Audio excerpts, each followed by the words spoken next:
What do you think Elon Musk advises young people who are aspiring to be entrepreneurs in the future? Are you a millennial and longing to be successful one day? If you are, this video is for you, so stay tuned and watch till the end. First, let's talk about who Elon Musk is. Elon Musk served as the CEO of Tesla Motors and SpaceX.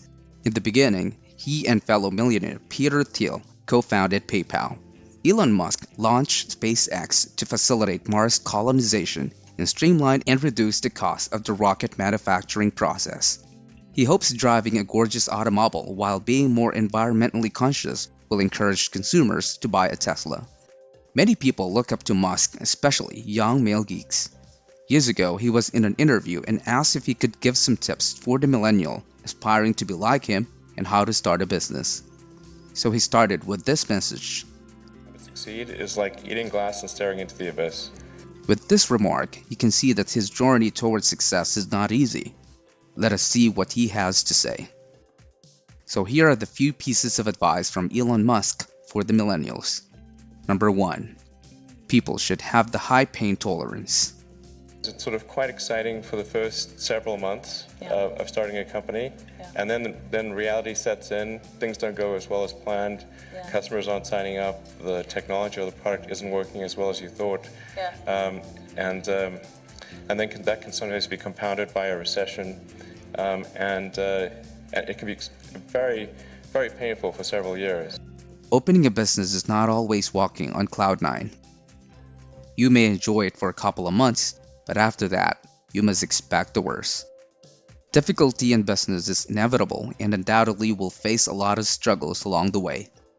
So Elon Musk, a businessman, advised business aspirants to have high pain tolerance in starting a business. What he means is that aspirants should be risk takers and must prepare that a business has highs and lows. A business is something not to take lightly, similar to having a child and starting a business. This item becomes very important to you and becomes a part of your life. When anything awful occurs to your business, can and will emotionally affect you, you will suffer from it. These occurrences are inevitable, but how you respond to them will determine whether or not your business succeeds. So getting into a business requires bravery. If you think of it, the business will not grow without facing difficulties because you have to think about ways to innovate your business to make it better. Number 2. Get your hands dirty. Musk didn't create Tesla while perched in the corner office observing workers at work. He clarified that business executives, co-founders, and CEOs must step up when necessary to keep the company afloat. You have to do all kinds of things you might not want to do, which are not really exciting to you. You must be willing to put in any time and effort. No job is too simple. That, in my opinion, is the proper mentality for a startup CEO. So having a business, you need to exercise good decision making and be smart enough to do something in a particular situation, whatever it takes. Of course, you must consider your company and your people because they're on your shoulders and they rely on you. So again, business is not for the faint-hearted. The company you keep is anything but glamorous. Be prepared to get your hands dirty and start working. Number 3. Prioritize your customers' needs and satisfaction. But as long as people stay super focused on creating the absolute best product or service that really delights their end customer, customers love you, your odds of success are dramatically higher. If you are an aspiring businessman, you need to be creative. Why? Because you need to think about new ways on how you will promote your services, or what makes your products different or distinct from your competitors. You have to think outside the box and at the same time, think about how to improve your clients' lives. This way, your clients will eventually come to you again and will pass this on to others. Your company needs to stand out in order to infringe on that market and entice customers to visit your budding enterprise. If you put yourself in the consumer's shoes, you're always going to buy the trusted brand unless there's a big difference. If you're entering anything where there is an existing marketplace against large, entrenched competitors, then your product or service needs to be much better than your competitors. Number 4.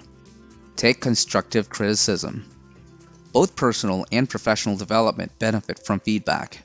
They cannot be improved if you're unaware of the pain sites. Whilst many companies receive feedback from clients and staff members, not all of them close the loop, making feedback meaningless. Ask only if you intend to take action.